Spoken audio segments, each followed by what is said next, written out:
રાજકોટ શહેરમાં રાત્રિના સમયે વાહન ચલાવતા નાગરિકોની સુરક્ષાને ધ્યાને રાખીને રાજકોટ આરટીઓ અને ટ્રાફિક પોલીસ દ્વારા એક સંયુક્ત ડ્રાઈવનું આયોજન કરવામાં આવ્યું। આ ડ્રાઈવનો મુખ્ય હેતુ વાહનોમાં નિયમ વિરુદ્ધ લગાવવામાં આવેલા અત્યંત તેજ પ્રકાશ ફેંકતા વ્હાઇટ એલઈડી અને વધારાના ફોગ લેમ્પ સામે કાર્યવાહી કરવાનો હતો।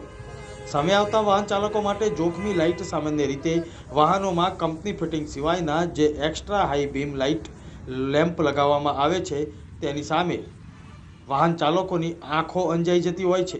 આ ક્ષણિક અંધાપાના કારણે ગંભીર અકસ્માતો સર્જાવાની ભીતિ રહે છે। આ સમસ્યાના નિવારણ માટે ટ્રાફિક વિભાગ દ્વારા કડક વલણ અપનાવવામાં આવ્યું। એક જ દિવસમાં 25થી વધુ કેસ અને લાખો રૂપિયાનો દંડ વસૂલાયો। આ કાર્યવાહીમાં લક્ઝરી ફોર વ્હીલર, માલવાહક ટ્રક અને અન્ય મોટા કોમર્શિયલ વાહનોનો સમાવેશ થતો હતો। આ ડ્રાઈવ માત્ર એક દિવસ પૂરતી મર્યાદિત નથી, પરંતુ આગામી દિવસોમાં પણ આ પ્રકારની કડક તપાસ ચાલુ રહેશે। બ્યુરો રિપોર્ટ, મુંબઈ સમાચાર।